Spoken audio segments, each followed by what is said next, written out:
How does the West perceive SAFE's role? Well, if I can say something to the in a better picture, huh? Yeah, I mean, it's a very complex. Looking good again. Right, yeah, he needs some public relation, he needs some PR. I know that the Pentagon up until May, or let's say the 1st of June, we're still pushing the State Department to try to work with SAFE in order to negotiate a deal. They were still willing to support him. The West really doesn't care about SAFE. They don't really talk about him one way or the other.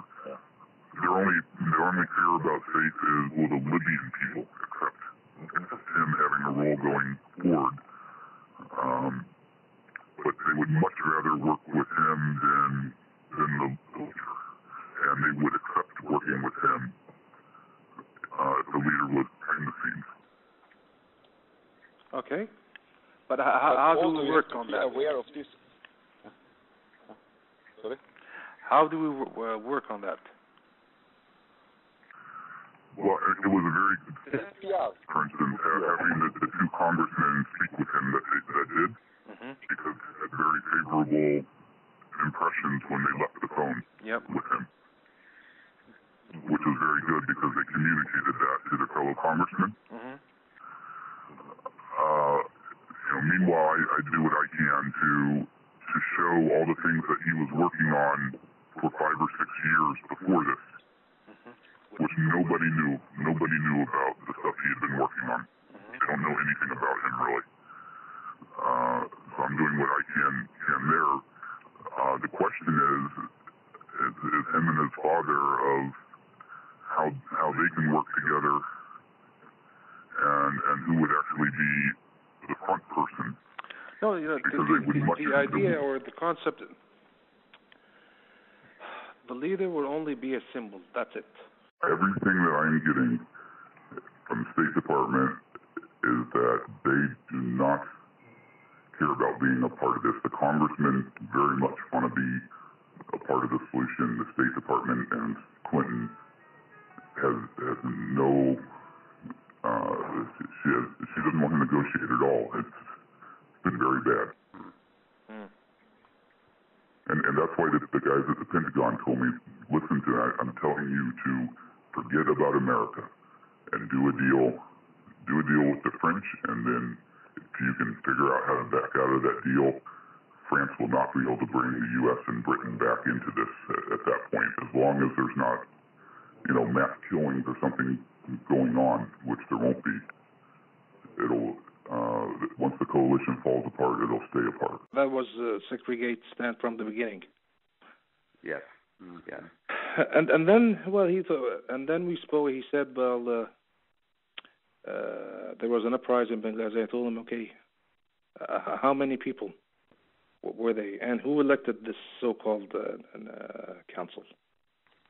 Why aren't you people watching TV and you can see the millions who rallied for Colonel Gaddafi? And then I told him, okay, listen, hypothetically, let's say Colonel Gaddafi wakes up in the morning and says, I want to make a statement to the Libyan people. And he comes out on national TV and he says that, okay, I will step aside or step down or whatever. What do you think will happen? There will be a massacre in Libya. People who fought this war will not be pleased by Colonel Gaddafi stepping down, and with all they will feel abandoned by him. Right. Yeah, of course. I told him bluntly that Colonel Gaddafi is the safety valve now. If he goes, everything goes. And I don't think the United States or anyone in the West would want that. And he agreed. Good morning, Congressman Kucinich's office. Hello. Hello. May I speak to Amy, please? Sure. Can I let her know who's calling? Mohammed Ismail, on behalf of Saif al-Islam Gaddafi. Sure, one sec. Congressman Kucinich's office. How may I help? Hello, may I speak to Amy, please? Yes, this is Amy. My name is Mohammed Ismail. I'm calling on behalf of Civil Islam Gaddafi. Okay, I'll transfer your call into the congressman. Hold on just one second, please. Hello? Hello? Yes. May I speak to Congressman Kuchnik? This is he. Okay, I'll pass Civil Islam Gaddafi. Hello? Hello? I'll pass Mr. Civil Islam Gaddafi to speak to you. Go ahead. Hello? Yes, sir. Hi, Saif speaking. Yes, this is Dennis. Nice to hear you. I think it's important that we talk because I'm trying to get information that I need to advise members here exactly what's going on, and to make sure that any information that is being communicated through other channels here in the government actually gets to members of Congress as well, so that we are totally aware of what the position is of the Libyan government. And I appreciate the chance to be able to speak to you in that light, so that the information can be obtained. Thank you, sir, for your help and your support. First of all, I want to talk about certain facts. Here we talk about facts where we have recording, we have videos, we have films, we have everything. First, the whole story was like exactly the WMD in Iraq. It was based on a false report. Libyan airplanes bombing demonstrators, Libyan airplanes bombing districts in Tripoli, Libyan army killed thousands, etc., etc. And now that the whole world found that there is no single evidence that such things happened in Libya. We took the journalist, we took many foreigners, we took them to the sites where they said that we bombed.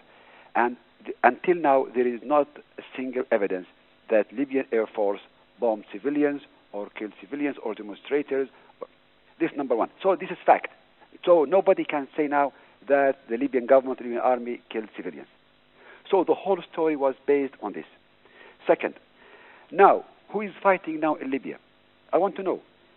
It's not even like Hamas or Hezbollah or Moro Front in Philippines or the Basque in Spain. The people here are fighting are terrorists and gangsters. And we have the names, their photos, that everything, and they're well known. So I'm not talking about unknown people. We know the right. people. We know everything. We know, by names, by photos. Those people who are fighting us, and they get the whole support from NATO. And all of them, they are less than 1,000 now in the whole country. So, can you imagine like a country like the United States forgetting 6 million Libyans and supporting 1,000 gangsters and terrorists? This another fact. There is another fact also. Who are they? They are filming themselves every day. They hang people. They kill people. They execute people. They did very terrible things against civilians, and they film themselves and they broadcast this to terrorize the Libyan people. So they are not freedom fighters. So they are just gangsters and terrorists, and they are filming themselves and they broadcast this every day. And they have the Emir of Qatar. He wants to be the king of Arabia. He said this in public. I'm gonna change the whole Middle East. I'm gonna rule the Middle East. I'm gonna appoint the presidents of the Middle East. He has he's supporting Ammar Moussa in Egypt. You know, he's their sponsor. They sponsor him heavily. Now they sponsor our ex-ambassador to UN to be the president of Libya. The same thing in Yemen. They have their own puppet in Yemen and Syria. So they want to, they're a small country. They want to have to host the World Cup. They want to have the strongest Al Jazeera channel. They want to rule the Arabs. They have their own dreams. Okay, but this is okay.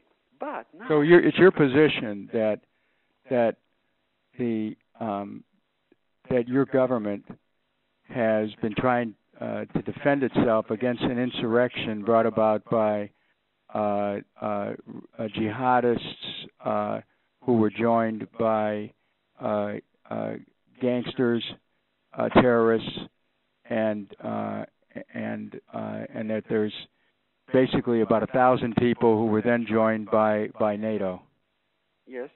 So you're saying that that this relates to matters internal to the region of a power struggle, which they then turned their attention to Libya to try to engulf Libya in their own desire for increasing their power. No, they are, for the Qataris, they are doing this with every country, and they said this plant. In public, this is their own agenda. I mean, it's not something hidden or something private.